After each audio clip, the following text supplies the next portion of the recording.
Muchas gracias, Antonio Cabrera Expósito. Es el momento ahora de conocer la metodología Ecoeje para el diseño sostenible del territorio, de la mano de Araceli Reimundo, que es directora del estudio Aras. Araceli Reimundo es arquitecta especializada en arquitectura y urbanismo sostenibles. Ha llevado a cabo trabajos de investigación sobre la adaptación de la arquitectura al clima. Es coautora del Manual para la Sostenibilidad en la Arquitectura Canaria, editado por el Instituto Tecnológico de Canarias. En la actualidad realiza investigaciones sobre cómo poner en valor el territorio y sus recursos. Esto es, sobre el suelo, la gestión del agua, la energía, la mejora de la eficiencia de las edificaciones, la posibilidad de reducir la necesidad de movilidad, la generación de empleo local y la lucha contra el cambio climático. Es el tiempo de Araceli Reimundo.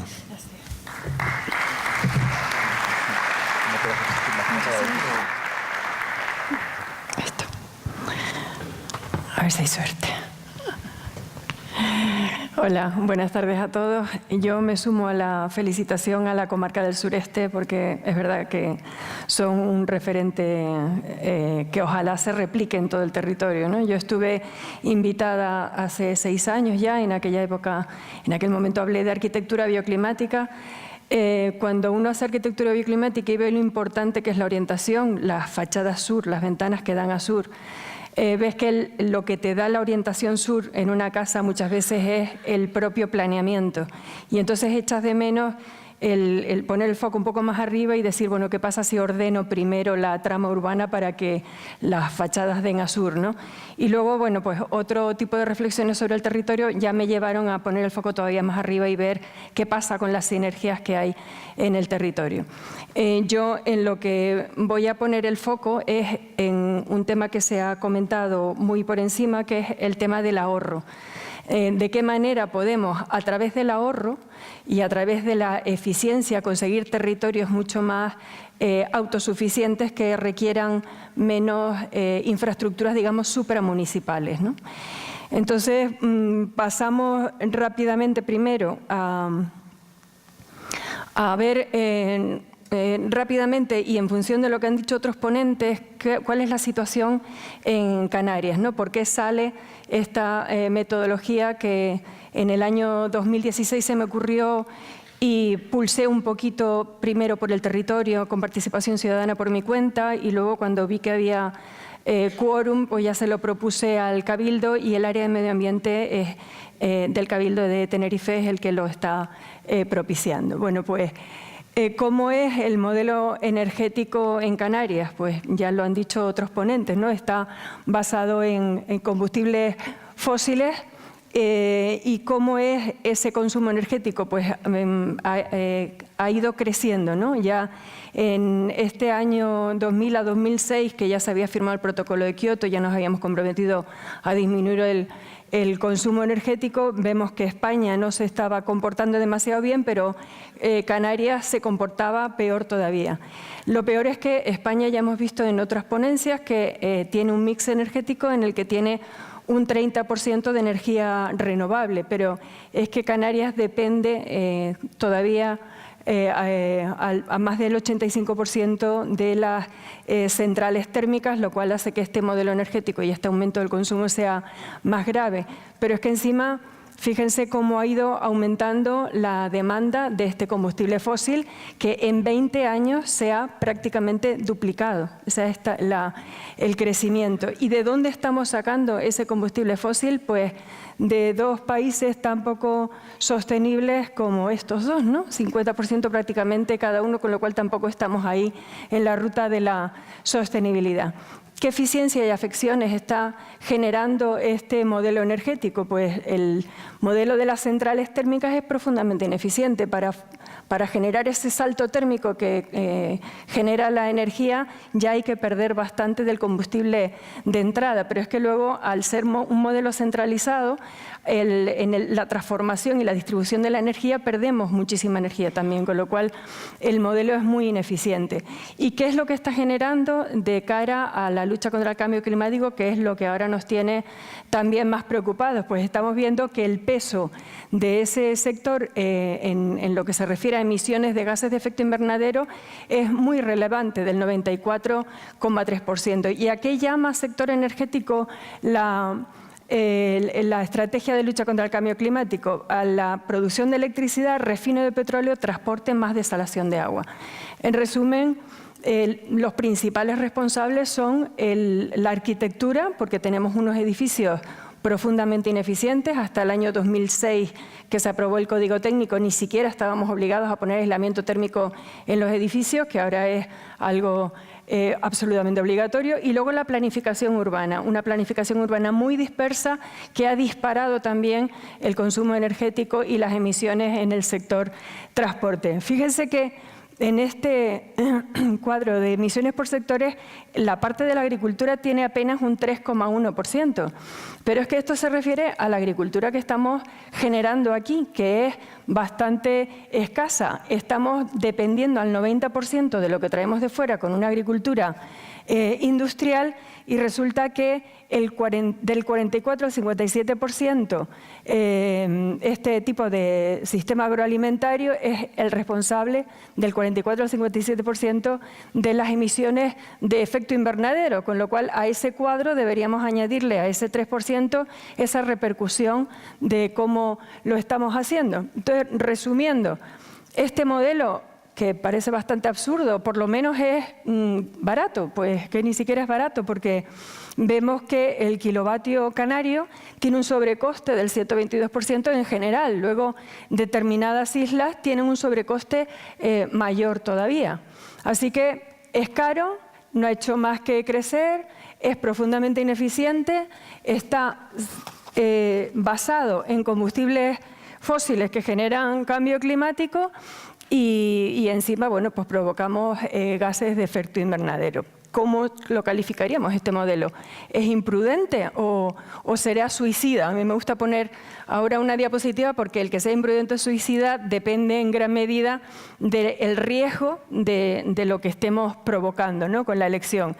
No es lo mismo que este chico esté limpiando estas ventanas si el suelo está a nivel del pie de foto que si está en un piso 35, ¿no? Yo creo que nuestro modelo energético es suicida. Y es mucho más inquietante el ver esta gráfica que está en el Anuario Energético de Canarias 2016, donde se ve que no gastábamos demasiada energía mientras duró la crisis. Parecía como que a lo mejor habíamos aprendido a ahorrar, pero resulta que es que en cuanto está amortiguándose la crisis, miren de qué manera tan espectacular sube. Entonces, en lo que yo me voy a centrar es en hablar de algo que se ha tocado un poco por encima, pero que me parece que es fundamental para el cambio de modelo energético.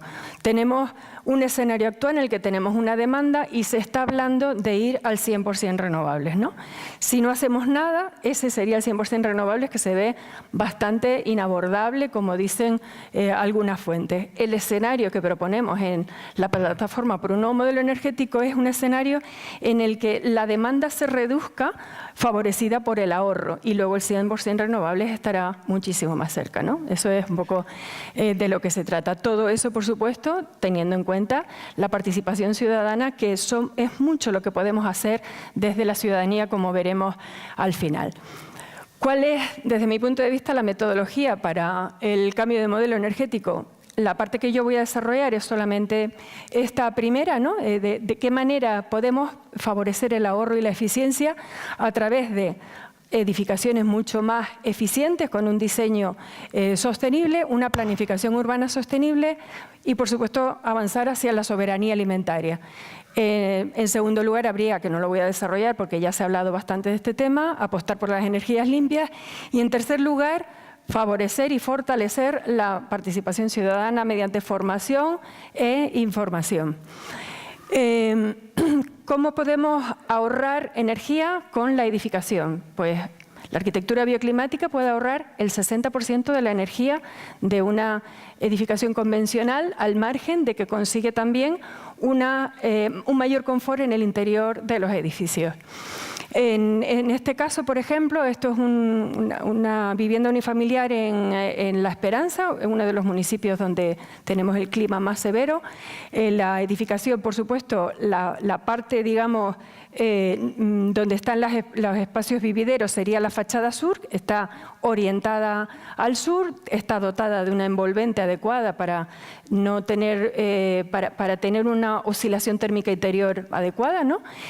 Pero es que luego además pues, se puede favorecer el autoconsumo. Si yo he diseñado para consumir poca energía, será más fácil que con una pequeña instalación pueda tener un edificio más o menos autosuficiente. Iluminación forzada en el sótano, protecciones solares vegetales de hoja caduca, se sale la hoja en verano y nos da sombra y se cae cuando hace frío, no necesariamente los días del invierno, sino si se retrasa o se adelanta, pues la hoja se cae. Por supuesto, paneles, estas son obligatorios, de agua caliente sanitaria, un aljibe para recogida de aguas grises, otro aljibe para recogida de agua de lluvia y la posibilidad, a lo mejor, de hacer una depuración natural y reutilizar esas aguas, por ejemplo, para un huerto ecológico. O sea, a partir del estudio del territorio podemos buscar la solución más eficiente, que más ahorre, y luego ya el consumo que finalmente haga falta pues se haría con renovables. Esto no es solamente, esta es una vivienda que hice en Fasnia, un clima completamente diferente. Ahí tienen el enlace por si quieren entrar. Fue una entrevista que hicieron en un programa que se llama Cámara en Mano y tiene más explicaciones. Por supuesto, la arquitectura bioclimática no es solo para vivienda unifamiliar, es también para vivienda colectiva. Este es un edificio en que toda esta fachada posterior, que es la más expuesta, es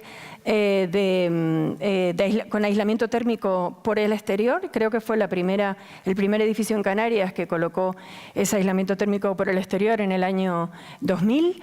Y luego, bueno, pues un patio de manzana que ilumina y ventila naturalmente el garaje, con lo cual también nos evitamos la extracción, bueno, y unas protecciones solares adecuadas, porque si esta fachada es oeste, lógicamente cuando el sol incide horizontalmente, si no se baja la protección solar, pues no se puede evitar. Los vecinos de abajo decidieron no ponerlo y desde luego se ve que no se puede evitar, ¿no?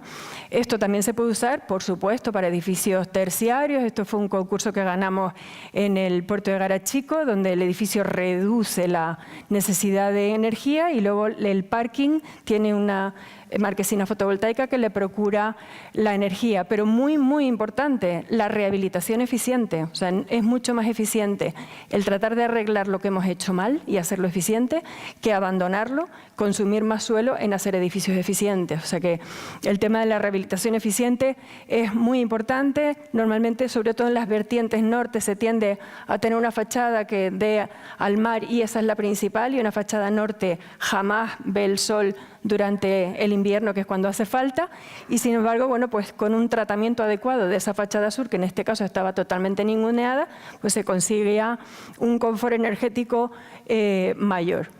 Planificación urbana sostenible. Dice la Agencia de Ecología Urbana de Barcelona que el urbanismo sostenible, o sea, la ciudad sostenible, tiene que ser compacta, compleja y diversa.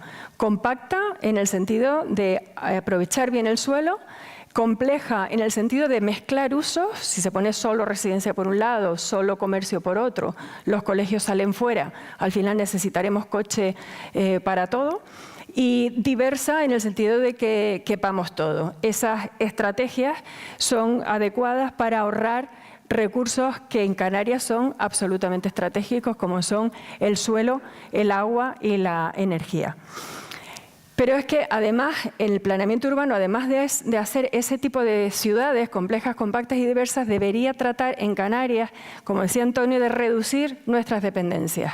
Y nuestras dependencias ahora mismo son, hemos visto antes, 89% energía fósil, dependemos del petróleo. Esa energía se usa también para la depuración del agua y también para la desalación. En islas como Gran Canaria, en esta comunidad, es un ejemplo en el que la energía que se utiliza para este tipo de actividades es eólica, pero hay otras localidades, como por ejemplo en Arrecife, que el 90% de la energía es fósil para la desalación. O el tema de la gestión de los residuos, que normalmente se hacen a nivel insular. Hay sitios donde se gestionan todos los residuos de la isla cuando es un tema que se podría hacer un poco más descentralizado. Esa dependencia que ya habíamos comentado del 90%, que lo que hace es generar dependencia exterior y además emisiones y consumo energético. Y un tema fundamental, por lo menos allí en Tenerife, que nos tiene hablando solos, que es el tema de los colapsos viarios. Colapsos viarios que se deben sobre todo a que hay una economía basada en dos núcleos, que es el área metropolitana y el área de turismo del sur, cuando hay gran cantidad de gente que vive en el norte de la isla. Entonces, entre eso y que ha eclosionado las ciudades en adosados, ocupando suelo agrícola y demás, pues que además suelo sin ningún tipo de dotación, con viviendas y sin dotaciones, y eso lo que consigue es que necesitemos también el transporte privado para desplazarnos. En un trabajo que hizo el clúster de movilidad y logística, vio que todas estas colas que se forman diariamente por la autopista del norte, ahora también por la autopista del sur, y que se está buscando maneras de tratar de solucionarlo, es por el tema del trabajo, ¿no? el 37%. Así que podríamos tratar de intervenir en dos sectores que aliviarían bastante este modelo energético. El transporte terrestre con una ordenación territorial adecuada, y ahora veremos la propuesta, y en el sector residencial y de servicios, que estamos teniendo unos consumos energéticos también muy elevados. Bueno, pues en el año 2015, como comenté, le propuse esto al área de medio ambiente del Cabildo. En el año 2016 estudiamos como proyecto piloto una zona del territorio que tiene una parte urbana y una parte rural, en la que lo que se trataba era de ver de qué manera podríamos conseguir una metodología para hacer estos territorios lo más autosuficientes posibles y con un aprovechamiento máximo de sus residuos, de sus recursos esenciales. Todo esto fue inspirado en un magnífico libro de Roque Calero, Los cimientos de un mundo sostenible, que creo que debería ser la Biblia para cualquiera que se dedique a la planificación territorial, y nos centramos en principio en lo que él determina que son los ejes básicos de la sostenibilidad: la energía, el agua, la producción de alimentos y la edificación. Hicimos un inventario para ver qué análisis DAFO podría tener esta zona, y entonces vemos que tiene un excelente suelo agrícola. Esto es una clasificación de Marisa Tejedor de la Universidad de La Laguna. Aquí están los mejores suelos y vemos, bueno, este suelo, por ejemplo, que es el mejor de calificación agroecológica, pero esta parte de aquí también está bien, pues ese suelo que está pintado en rojo es la cara oeste, digamos, de la montaña Birmagen, en el municipio de El Rosario. Ese es un excelente suelo agrícola que, puesto en valor, puede ayudar a reducir la dependencia. Ese está bastante puesto en valor. Otro tema que nos parece interesante, esto es un plan, el plan del desarrollo rural. De desarrollo rural pone en rojo lo que es parte, digamos, urbana, y la parte verde es la que considera parte rural. Esta delimitación de ecoeje lo que tratan también es de analizar qué capacidad tienen los territorios de generar sinergias interesantes entre la zona urbana y la zona rural. La zona urbana tiene residuos que, debidamente tratados, pueden mejorar la estructura del suelo agrícola, y la zona agrícola puede generar agricultura de kilómetro cero y ecológica para las áreas rurales. O sea que es una manera de favorecer la economía circular. Seguimos con las oportunidades: un recurso solar estupendo, un recurso eólico estupendo, relieve para poder aprovechar y gestionar esos dos recursos, y unas iniciativas ecosociales muy interesantes, muchas de ellas orientadas hacia la agricultura sostenible. En cuanto a debilidades, una zona con el mayor paro y exclusión social de toda la isla, la parte suroeste del municipio de Santa Cruz, con todas las viviendas sociales de bajas prestaciones. y una red de agua escasa. Tenemos un suelo bueno, pero tenemos una red de agua muy escasa. Esta sería la cara, la cara oculta, digamos, de la montaña Virmagen. Veíamos el otro lado con una agricultura estupenda y esta parte se ha desmontado media montaña y es una debilidad el ver este paisaje devastado. Pero bueno, es una debilidad, pero también aquí tenemos una superficie prácticamente horizontal a 760 metros, perdón, 760 metros de altitud, que a lo mejor podría ser una Gorona del Viento, por ejemplo, ¿no? En una zona donde hemos visto que hay buena radiación solar. Y vemos también alguna arquitectura que se puede también poner en valor para, por ejemplo, turismo bajo en carbono. Oportunidades que hemos tenido en este área, bueno, pues yo propuse eso al Cabildo, pero después el Cabildo también dio dinero a los clústeres de Tenerife para hacer investigación y los clústeres decidieron investigar en el ecoeje. Entonces, de repente tuvimos un feedback muy interesante sobre el ecoeje de los clústeres de construcción sostenible, energías renovables, turifera, transporte y logística e insignia empresarial, que hicieron un trabajo excelente. Y otra oportunidad fue que hubo un doctor en filosofía especializado en participación ciudadana que se presentó a unos contratos, Agustín de Bettencourt, y ganó uno para colaborar con mi estudio en participación ciudadana. Así que de repente nos encontramos con un paquete muy potente para el estudio de esta metodología en el ecoeje que nos facilitó el inventario de oportunidades de este territorio. De ese inventario, y a través de 3 reuniones de participación ciudadana, donde venían también asociaciones de vecinos, los clústeres empresariales que estaban involucrados, profesionales independientes y demás, pues salieron todos estos proyectos, 54 proyectos, del área de los ejes básicos de la sostenibilidad: la energía, el agua, la producción de alimentos, la residencia y también, gracias al feedback que nos dio el clúster turifera, turismo bajo en carbono. Todos estos proyectos que pudimos analizar con una empresa especializada se marcó con este color los que podrían tener ayudas y financiación europeas, ¿no? Y entonces, bueno, tenemos ahí una serie de proyectos para la transición de ese territorio. Transiciones como la que hemos visto de la agricultura, poner en valor el suelo agrícola para disminuir el consumo energético. Transiciones como la gestión adecuada del agua. En el eje del agua había estudios de depuración natural mediante humedales que pueden evitar un problema y aprovechar el agua para incluso generar ecosistemas en lugares degradados. Transiciones en el uso de la energía y en la disminución al hacer esos ecoejes, ese ecoeje con ese plan de proyectos que muchos de ellos estaban orientados a la mejora del área, podemos tratar de generar proyectos de gente que vive allí para trabajar allí, con lo cual podríamos también tratar de disminuir esa necesidad de transporte.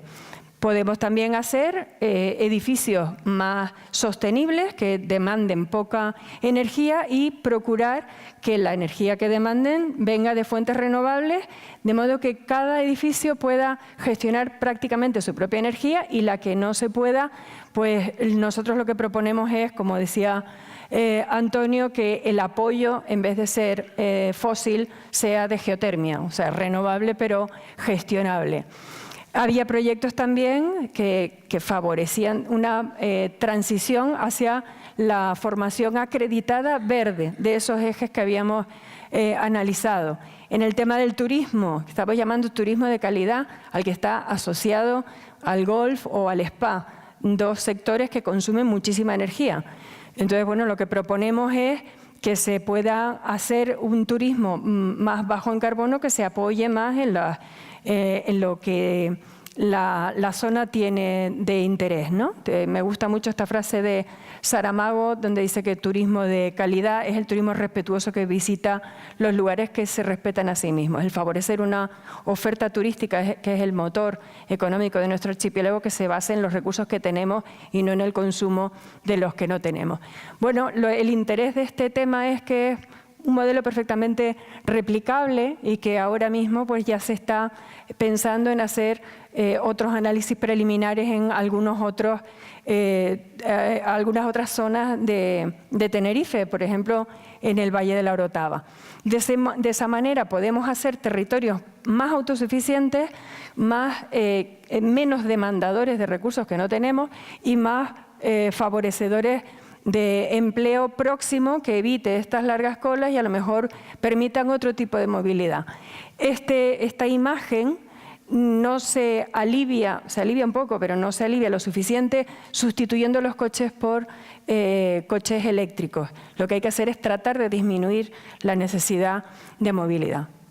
Por supuesto hay que apostar por las energías limpias, ahí no voy a entrar. Y para terminar ya, creo que es muy importante que nos demos cuenta de que los ciudadanos podemos tomar la batuta también en determinados aspectos para el cambio de modelo energético. No solamente tenemos que esperar a que la Administración tome la iniciativa. Y en este sentido, bueno, pues, ¿qué logros ha tenido la Administración hasta ahora? Llevamos 2 años solo de recorrido con el tema del ecoeje. Bueno, pues son 2 ayuntamientos, El Rosario y Santa Cruz, y el Ayuntamiento del Rosario no solamente ha cogido la batuta, sino que le ha sacado brillo. El 60% del consumo energético municipal era solamente para extraer el agua de los pozos, con lo cual es un poco absurdo, ¿no? Bueno, pues a raíz del ecoeje han conseguido acceder a unas ayudas de 200.000 euros para poder extraer ese agua con energías renovables y pueden ahorrar más de 20.000 euros al año. Han hecho en zonas donde el saneamiento no existía y los edificios vertían al subsuelo, pues ya tienen ficha para poder hacer la canalización de esas aguas y además canalizarlas hacia una zona donde pueden hacer un sistema de depuración natural. Mejora y ampliación del mercadillo del agricultor y la rehabilitación de un colegio que estaba abandonado para la acreditación, para la formación acreditada en esas áreas que hemos considerado que había que tratar de potenciar en el ecoeje. Estas son las imágenes de este es el colegio. Y luego en el Ayuntamiento de Santa Cruz, que bueno, tiene un proyecto ahora que no tiene nada que ver con el ecoeje, que es interesante, sobre la avenida de Nagat 100% sostenible, pues en cuanto al ecoeje han cedido una oficina que va a asesorar a los ciudadanos sobre posibilidades de autoconsumo en sus propios edificios y poder acceder a ayudas. Y tienen unos fondos de la DUSI en la que pueden también sacar algunos para, todavía no se sabe cuáles, para la sábana esa Excel que habíamos dicho. Han hecho, bueno, están tramando un convenio con una de las asociaciones del ecoeje que quiere hacer formación acreditada y los van a apoyar. Y bueno, pues no van tan deprisa, es el Ayuntamiento capitalino y lógicamente tiene mayor inercia, pero también en estos 2 años se están cambiando indicadores y esperamos que se cambien más. Y luego la organización ciudadana, o sea, en estos 2 años de ecoeje hemos conseguido que la Administración invierta, o sea, en una observación del territorio y ver sus oportunidades. Ahora esperamos también que la propia ciudadanía, a partir de ese Excel de proyectos y las ayudas que se puedan conseguir, hagan también su trabajo, pero además tenemos que reivindicar como ciudadanos que este absurdo modelo energético cambie, y eso lo podemos hacer formándonos, informándonos y desde luego participando, ¿no? También podemos hacernos socios, como decía Piet Holtrop, Antonio también es socio, yo también soy socio de Soma Energía, y contratar la energía verde con una comercializadora que solamente vende energía renovable, y además hay posibilidad de votar y de hacer una gestión más democrática de esa energía. Como conclusión, lo que se trata de conseguir es un modelo socialmente, económicamente y ambientalmente mucho más sostenible y saludable. Hay que apostar por la autosuficiencia en los recursos estratégicos, sobre todo los del agua, energía y el suelo agrícola, para intentar evitar dependencias. Hay que apoyar la agricultura local y para tener consumos próximos, tener más confianza en lo que comemos y ver de qué manera se está gestionando esa agricultura.